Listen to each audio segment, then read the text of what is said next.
ব্যস্ত সময়ের ভেতর দিয়ে যাচ্ছে দেশের ক্রিকেট। শ্রীলঙ্কার সাথে বড় সিরিজ জয়ের পর মাত্র 3 দিনের বিরতি শেষে আবারও মাঠে ফিরছে লাল সবুজের দল, আর এবার প্রতিপক্ষ পাকিস্তান। দেশের মাঠে শেরেবাংলা স্টেডিয়ামে, মিরপুরের শেরেবাংলা স্টেডিয়ামে আজকে মুখোমুখি হচ্ছে পাকিস্তান এবং বাংলাদেশ। কি হবে সেই ম্যাচের সমীকরণ, সে বিষয়ে কথা বলতে এনটিভি অনলাইনের নিয়মিত অনুষ্ঠান স্পোর্টস টকে আমাদের সঙ্গে আছেন জহিরুল কাইয়ুম ফিরোজ। জহিরুল কাইয়ুম ফিরোজ, কেমন আছেন আপনি? ভালো আছি আমি, ধন্যবাদ আপনাকে, ধন্যবাদ এনটিভি অনলাইনকে। ফিরোজ, আমরা একটু জানতে চাই আপনার কাছে যে শ্রীলঙ্কার সাথে সিরিজ জয়ের পর কিন্তু বাংলাদেশের এখন কনফিডেন্স লেভেল কিন্তু অনেক তুঙ্গে আছে। এই বিষয়ে আসলে আজকের জয়ের ব্যাপারে আপনি কতখানি আশাবাদী? খেলায় আসলে আশা রাখতে হয়। আমরা মাঠে নামি জেতার জন্য, প্রতিটা দলই আসলে জেতার জন্য মাঠে নামে। বাংলাদেশের যদি আপনি অবস্থা দেখেন, বর্তমানে শ্রীলঙ্কাকে আমরা দারুণ একটা সিরিজ হারিয়েছি, তাদের মাঠে হারিয়েছি, তাদের সঙ্গে প্রথমবার। অবশ্যই একটা সিরিজ জয়ের পর যে কোনো দলের আত্মবিশ্বাস খুব ভালো থাকে। বাংলাদেশ দলও মানসিকভাবে এগিয়ে আছে। গতকাল সংবাদ সম্মেলনে অধিনায়ক লিটন দাস বলেওছেন যে আমরা পাকিস্তানের সঙ্গে সর্বশেষ সিরিজটা হেরেছি, যেহেতু আজ পাকিস্তানের সঙ্গে খেলা, সেটা ছিল এওএ সিরিজ পাকিস্তানের মাটিতে। আমরা সিরিজ হেরেছি, কিন্তু যে পরিকল্পনা অনুযায়ী খেলতে চেয়েছি তা বাস্তবায়ন হয়নি। সেটা বাস্তবায়ন হয়েছে কোথায়? শ্রীলঙ্কায় গিয়ে। শ্রীলঙ্কার সঙ্গে আমরা প্রথম টি-20 হেরে গিয়েছিলাম, সেখান থেকে ঘুরে দাঁড়িয়ে কামব্যাক করে সিরিজ জেতা অবশ্যই একটা দলের মোমেন্টাম চেঞ্জ করে দেয়, এবং পুরো বাংলাদেশ দল মানসিকভাবে চাঙ্গা আছে, প্লেয়ারদের কনফিডেন্স বেড়েছে। অনুশীলন বলেন, কথা বলেন, সবকিছু মিলিয়ে একটা ম্যাচের আগে আত্মবিশ্বাস, বডি ল্যাঙ্গুয়েজ কিন্তু খুব প্রয়োজন, যেটা বাংলাদেশ দলের এখন খুব ভালো আছে। তো আমি অন্তত মনে করি শ্রীলঙ্কার সঙ্গে সিরিজটা, এই সিরিজ শুরুর আগে বাংলাদেশকে বেশ এগিয়ে রাখবে। মিরপুরের মাঠে আসলে কোন দল এগিয়ে থাকবে বলে আপনার কাছে মনে হয়? এবং আমরা কিন্তু জানি যে বরাবরই বাংলাদেশ দল তাদের দেশের মাটিতে কিন্তু একটু শক্তিশালী বলা যায়। আপনার কাছে কি মনে হয়? দেশের মাটিতে আসলে প্রতিটা দলই শক্তিশালী, একটা হোম অ্যাডভান্টেজ বলে কথা আছে, তো সেই জায়গা থেকে বাংলাদেশ এগিয়ে থাকবে।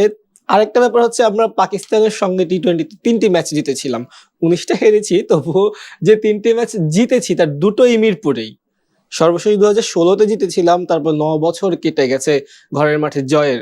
তবুও শেষ জয়টা বা আমাদের 3টা জয়ের দুটোই যখন আমরা পাকিস্তানের সঙ্গে এখানে জিতেছি, অবশ্যই আমরা এগিয়ে থাকবো। আরো একটা ব্যাপার হচ্ছে, পাকিস্তান কিন্তু বলেছেন বাংলাদেশ যে কোনো মাঠে, যে কোনো স্টেডিয়ামে, যে কোনো দেশে শক্তিশালী, ঘরের মাঠে আরো একটু বেশি শক্তিশালী। তো আমরা জানি মিরপুরে বাংলাদেশ ভালো করে, বাংলাদেশের হোম গ্রাউন্ডের মধ্যে সবচেয়ে অ্যাডভান্টেজ এই মাঠে আমরা পেয়ে থাকি, নিয়ে থাকি। সো বাংলাদেশকে আমি এগিয়ে রাখবো, যেহেতু ঘরের মাঠ, সর্বশেষ একটা সিরিজ জিতে এসেছে, সবকিছু মিলিয়ে। মিরপুরের খেলার ব্যাপারে কিন্তু আসলে উইকেট একটা বড় গুরুত্বপূর্ণ একটা ভূমিকা রাখে। আজকের উইকেট কেমন হতে পারে বলে আপনার মনে হয়? মিরপুরের উইকেট বরাবরই একটু স্লো এবং একটু লো, এই পিচে রান কম হয়। বদনাম কিন্তু আছে আমাদের এখানে, ব্যাটিংটা ভালো হয় না। অনেকে তো মিরপুরের পিচকে ধান খেতেও বলেছে, খুব বড় বড় ভাবে এবং গলা উঁচিয়ে কিন্তু আমরা বলেছি এটা ধান ক্ষেত। আমাদের ক্রিকেটাররাও একমতে ছিলেন, ব্যাটিং নিয়ে বরাবরই অসন্তুষ্টি প্রকাশ করেছেন। তারপর আপনি যদি দেখেন, ক্রিকেটাররা নানা সময় বলেছেন মিরপুরের পিচ ব্যাটারদের ধ্বংস করছে। লিটন গতকালও সংবাদ সম্মেলনে বলেছিলেন এটা ব্যাটারদের ডাউন করেছে অনেকটা, অস্বীকার তিনি করছেন না। তো সেই জায়গা থেকে আজকে আপনার পিচ অ্যাভারেজ থাকবে। এই মাঠে সর্বশেষ যে আমরা বিপিএলটা খেলেছিলাম, সেখানে রান হয়েছে, তারপরেও সন্ধ্যার ম্যাচগুলোতে 150 রান ছিল আপনার ব্যাটিংয়ে, অর্থাৎ এভারেজটা ছিল 150। তো টি-20-র এই সময়ে, মারকাটারি সময়ে 150 রান কিন্তু আহামরি না। যদি আমরা বাস্তবতা ধরি, সেটা আরো কম, অর্থাৎ 125-30। তো সেই জায়গা থেকে ব্যাটিংটা একটু কঠিন, বলারদের জন্য আবার টার্নিং পয়েন্ট, আবার স্পিনারদের জন্য ভালো। সেই জায়গা থেকে বাংলাদেশ এই পিচটা, আমি যেটা বলবো বা যেটা হয়ে আসছে, ব্যাটিং ফ্রেন্ডলি না সেভাবে। বাংলাদেশ দলের আসলে আজকের একাদশ কেমন হতে পারে? উইনিং কম্বিনেশন আসলে কি ভাঙতে পারে বলে আপনার মনে হয় কিনা, এবং নাহিদ কেমন করতে পারে বলে আপনার ধারণা? উইনিং কম্বিনেশন ভাঙার যে কথাটা বললেন, সচরাচর দেখা যায় উইনিং কম্বিনেশন কিন্তু ভাঙা হয় না। তবে বাংলাদেশ শ্রীলঙ্কার সঙ্গে লাস্ট ম্যাচে সেটা ভেঙেছে। আমরা দ্বিতীয় ম্যাচটা যখন জিতেছিলাম, সবাই ভেবেছিল শেষ ম্যাচ একই একাদশ নিয়ে খেলবে, বেশিরভাগ ক্ষেত্রে কিন্তু সেটাই হয়। তবে টিম ম্যানেজমেন্ট পরিস্থিতি, পরিবেশের চাহিদা বুঝে দুটো পরিবর্তন এনেছিলেন। মেহেদী হাসান মিরাজের জায়গায় শেখ মেহেদী হাসানকে নামিয়েছেন, তিনি 11 রানে 4টা উইকেট পেয়েছেন, অর্থাৎ শো স্টপার। পরিবর্তন হয়ে এসেছেন একজন একাদশে, এসেই তিনি বাজিমাত করে দিলেন। তার মানে এই যে বাংলাদেশের একাদশটা চেঞ্জ হলো, চেঞ্জটা কিন্তু কাজে দিয়েছে। টিম ম্যানেজমেন্টের সিদ্ধান্তটা সঠিক হয়েছে। তাই তারা আজকেও যদি অবস্থা বুঝে, পরিস্থিতি বুঝে, শ্রীলঙ্কা ছিল এওয়ে ম্যাচ, ভিন্ন কন্ডিশন, এটা হোম ম্যাচ, আরেকটা কন্ডিশন, সবকিছু মিলে টিম ম্যানেজমেন্ট একাদশে চেঞ্জ আনতেও পারে, তবে আনলেও সেটা খুব বেশি হবে না। আর নাহিদ রানের কথা যেটা বলছেন, ঘরের মাঠ গতির ঝড় তিনি তুলতে পারেন, তবে স্পিন নির্ভর মিরপুর, ব্যাটিং নির্ভর তো নয়, কিন্তু তবুও তো ব্যাটার লাগবে আমাদের, তো দু একজন ব্যাটার কিংবা বোলারের যে কম্বিনেশন, সেটা আসলে গত ম্যাচ যেটা হয়েছে শ্রীলঙ্কার সঙ্গে অনেকটা অপরিবর্তিত থাকার সম্ভাবনা আছে, চেঞ্জ আসলেও খুব একটা বেশি আসবে না। আমরা একটু এক্স ফ্যাক্টর নিয়ে আপনার সঙ্গে কথা বলি, সেটা হচ্ছে যে আজকের ম্যাচে কারা কারা আসলে এক্স ফ্যাক্টর হতে পারেন বলে আপনার মনে হচ্ছে? এটা একটা আসলে এক্স ফ্যাক্টর। ক্রিকেট হচ্ছে দলগত খেলা, যে কোনো খেলায় আসলে যেগুলো আপনার একের অধিক আমরা খেলি সেটা দলগত খেলা। তো দলগত খেলায় একজন মোমেন্টাম গড়ে দিতে পারেন, তবে দল হয়ে খেলতে হবে। আমরা শ্রীলঙ্কার সঙ্গে লাস্ট দুটো ম্যাচে দেখেছি। যদি এক্স ফ্যাক্টর বলতে চাই, আমি শেখ মেহেদীকে বলবো, তার স্পিনের ভ্যারিয়েশন বলেন বা সর্বশেষ 2021 সালের পর থেকে এই 4 বছরে পাওয়ার প্লেতে তিনি 30টা উইকেট নিয়েছেন 15.90 স্ট্রাইক রেটে। এই সময় আসলে তার চেয়ে বেশি উইকেট এই গড়ে কেউ নিতে পারেনি। সর্বশেষ ম্যাচে তিনি 4টা উইকেট পেয়েছেন, তাহলে তিনি কিন্তু আজকে আলোচনায়, আলোটা তার দিকে থাকবে। ব্যাটিংয়ে লিটন দাস রান পেয়েছেন, তানজিদ তামিম রান পেয়েছেন, ছন্দে আছেন শামীম পাটোয়ারি, সব মিলিয়ে কেউ দাঁড়িয়ে যেতে পারেন এদের মধ্যে আসলে। আর মুস্তাফিজ কিন্তু রিসেন্টলি খুব ভালো করছেন, সিনিয়র হিসেবে তার যেটা ব্যর্থতা ছিল সেটা তিনি আস্তে আস্তে কাটিয়ে উঠছেন, ডেথ ওভারে ভালো করছেন। যে কেউ হতে পারে মোমেন্টাম বদলে দেওয়া প্লেয়ার, এক্স ফ্যাক্টর। যদি আমি আজকের খেলা নিয়ে যদি আপনার সঙ্গে আলোচনা করি, তাহলে সেক্ষেত্রে বাংলাদেশ দল এবং পাকিস্তান দল, দুটো দলের পার্থক্য যদি আমি দেখতে যাই, তাহলে পাকিস্তান কেমন হতে পারে, পাকিস্তানের একাদশ কেমন হতে পারে, পাকিস্তান দল হিসেবে আজকে কেমন করতে পারে, আপনার কাছে কি মনে হচ্ছে? পাকিস্তান বরাবর একটা আনপ্রেডিক্টেবল দল, ক্রিকেটে তারা চিরস্থায়ী অনিশ্চিত একটা দল।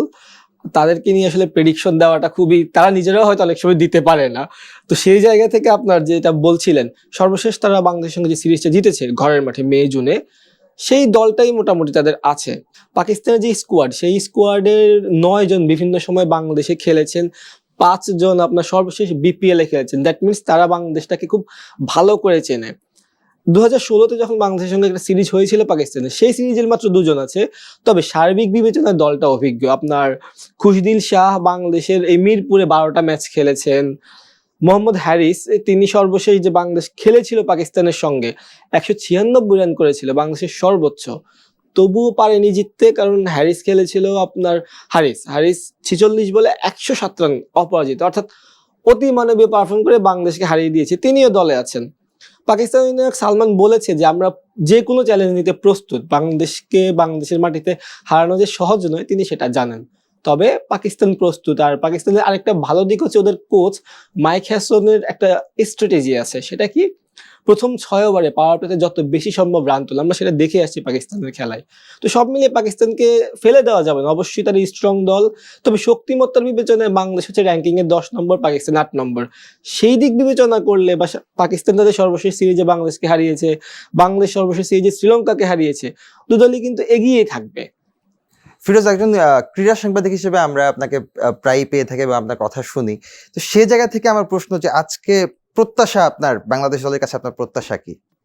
প্রত্যাশা সবসময় আসলে জয় থাকে, তার উপর যখন আপনি সর্বশেষ সিরিজটা জিতে এসেছেন, পরপর 2টো ম্যাচ জিতেছেন, সে জায়গায় অবশ্যই থাকবে জয় পাওয়া। আর একটা ব্যাপার হচ্ছে কি, জয়ের চেয়ে বড় বিষয়টা আমার মনে হয় ধারাবাহিক হওয়া। আমরা যখন ধারাবাহিক হতে পারবো, জয়ের অভ্যাসটা গড়ে উঠবে, ধীরে ধীরে ভালো খেলাটা, একটা ম্যাচ বাই ম্যাচ ধরে এগোনো। কারণ শ্রীলঙ্কার সঙ্গে 2টো ম্যাচ জেতার আগে আমরা 6টা টি20 হেরেছিলাম, যেখানে আরব আমিরাতের কাছে হার ছিল। তো সেটা কিন্তু আসলে মাইনাস পয়েন্ট। বাংলাদেশের মতো একটা দল এতদিন খেলছি আমরা, সেখানে টানা 6টা টি20 হারাটা কোনোভাবেই সমীচীন নয়। সেই জায়গা থেকে লিটন দাসও বলেছিলেন গতকাল, আমাদের কনফিডেন্স বেড়েছে, তবে দল আলাদা, সবকিছু ভিন্ন, মনোযোগ রাখতে হবে, মনোযোগ ধরতে হবে, ধারাবাহিক হতে হবে। সাবেক ক্রিকেটাররা কিন্তু প্রায় সময় এই কথাটা বলেন যে বাংলাদেশ জিতছে, তবে অভ্যাসে পরিণত করতে পারছে না। তো সেই চাওয়াটা থাকবে। আরেকটা প্রত্যাশা হচ্ছে আমরা ম্যাচ ধরে ধরে এগোনো। 3 ম্যাচের যে ব্যাপারটা, সেটা যদি না ভেবে আমরা একটা একটা করে ম্যাচ ধরি, ব্যাটিং বোলিং ফিল্ডিং সবখানে ভালোভাবে এগোতে চাই, তাহলে ভালো করাটা অবশ্যই সম্ভব। এই প্রত্যাশা এটাই, জয় আর ধারাবাহিকভাবে খেলা, ভালো খেলা। অসংখ্য ধন্যবাদ আপনাকে ফিরোজ, আপনি আপনার মূল্যবান সময় দিয়ে আমাদের সঙ্গে আজকের ম্যাচ নিয়ে আলোচনা করেছেন, সেজন্য অসংখ্য ধন্যবাদ আপনাকে। ধন্যবাদ আপনাকে, ধন্যবাদ এনটিভি অনলাইনের দর্শকদের। দর্শক, ফিরোজের সুরে আমরাও বলতে চাই বাংলাদেশ দল আজকে ভালো করুক, সেটি আমরাও চাই এবং বাংলাদেশের প্রত্যেকটি ক্রিকেট প্রেমীরাই হয়তো চায়। আমরা আবারও ফিরে আসবো নতুন কোনো মুখ নিয়ে, নতুন কোনো খেলার আলোচনা নিয়ে। সে পর্যন্ত সবাই সুস্থ থাকুন, ভালো থাকুন, এনটিভি অনলাইনের সঙ্গে থাকুন। শুভকামনা সবসময়।